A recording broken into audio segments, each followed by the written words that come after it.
Welcome to the Commodities Institute podcast. I am your host, Emily Costa. It is Tuesday, March 17th, 2026. And if you have been following the markets lately, you know we are living through a period of extraordinary transformation and frankly significant tension. Today, we are going to dive deep into the forces shifting the ground beneath our feet, from the courtrooms of Arizona to the volatile waters of the Gulf of Oman. We begin today with a massive development in the metals sector that has been decades in the making. Rio Tinto has finally gained of the acreage it needs in Arizona to move forward with the Resolution copper mine. This is a project that has been caught in a complex legal and cultural battle for over 20 years, pitting the religious rights of the San Carlos Apache people against the skyrocketing global demand for copper. The Apache have long fought to protect Oak Flat, a site sacred to their worship, but multiple courts, including the United States Supreme Court, have recently cleared the way for a land swap. Rio Tinto handed over 5,400 acres to the Forest Service in exchange for 2,400 acres that sit atop more than 40 billion pounds of copper. To put that in perspective, that is over 18 million metric tons of a mineral that is absolutely essential for the energy transition, specifically for electric vehicles and electronic infrastructure. Rio is now launching a $500 million drilling campaign to map out the next steps. While copper is looking toward a domestic future in the States, the cobalt market is facing immediate supply crunches.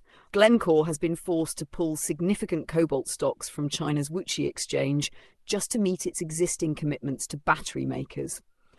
The issue stems from the Democratic Republic of Congo, which produces nearly 3/4 of the world's cobalt. Following an export suspension and the subsequent introduction of quotas, supply has become incredibly tight. In fact, cobalt metal prices have surged by 160% since February of last year, now sitting at $26 per pound. It is a stark reminder of how dependent the green energy revolution is on a very narrow and often unstable geographical supply chain. Moving over to carbon and power, the long-term outlook for natural gas remains a point of heavy debate. Shell, the world's largest liquefied natural gas trader, released a report on Monday estimating that global demand for LNG will rise by as much as 68% by the year 2040. This growth is being driven almost entirely by Asian appetite for the fuel. However, this outlook is not without its critics. Shell recently faced a resolution from climate activist investors representing $86 billion in assets, questioning how these growth assumptions align with net zero goals. Shell maintains that LNG is a vital balancing fuel for the future, but the current conflict in the Middle East is already upending these projections. We are seeing this play out in real time as operations at the Shah gas field in the United Arab Emirates remain suspended following a drone attack, further tightening an already stressed energy market. In the world of agriculture, there is a surprising amount of momentum despite the global chaos. In the United States, the soybean crush for February blew past all analyst expectations. Members of the National Oilseed Processors Association crushed over 208 million bushels last month. That is a daily rate of nearly 7.5 million bushels, a new all-time record. This surge is being fueled by the massive demand for soy oil as a feedstock for biofuels. Meanwhile, across the Atlantic, Russian wheat prices have climbed to their highest levels since last August. With global futures strengthening and shipping weather improving at Russian ports, we are seeing April delivery prices hit $238 per metric ton. Turkey has also been active, provisionally purchasing approximately 280,000 metric tons of animal feed corn in a recent international tender, showing that despite rising costs, the necessity of food security remains a primary market mover. Now, we must turn our attention to the epicenter of the current market volatility, the oil sector. The situation in the Middle East has reached a critical boiling point. Abu Dhabi's state oil giant, ADNOC, has been forced to suspend crude loading at the port of Fujairah following drone attacks that ignited 3 separate fires in the industrial zone. While some loading at the hub has reportedly restarted, the disruption is profound.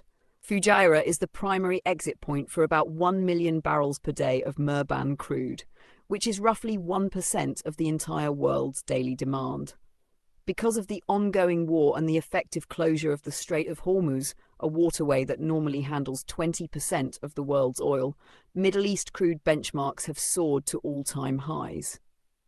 Cash Dubai was assessed at a staggering $153.25 per barrel on Monday. That is higher than the previous record set back in 2008. This has made Middle Eastern oil the most expensive in the world, forcing Asian refiners to desperately scramble for alternatives from the Americas and Africa.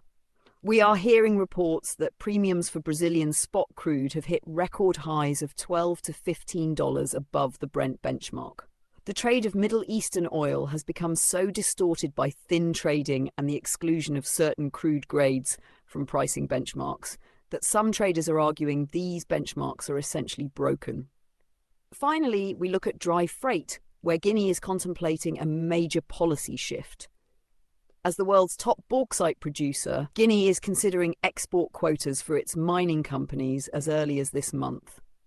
This comes as global prices for bauxite, the primary ore for aluminum, have retreated from their highs, while freight costs have skyrocketed due to the war risks in shipping. Guinea accounts for more than 40% of the global bauxite supply, and any move to restrict exports could flag the nation as a major supply risk, potentially hurting long-term demand, even as they try to squeeze more revenue from their natural resources. It is a delicate balancing act that many commodity-rich nations are currently performing. It is a whirlwind of a day in the markets, reflecting a world where geopolitics and industrial needs are in constant friction. We will continue to track these developments as they unfold. If you found this episode valuable, be sure to subscribe, share, and leave a review. I'm Emily Costa, and this has been the Commodities Institute podcast.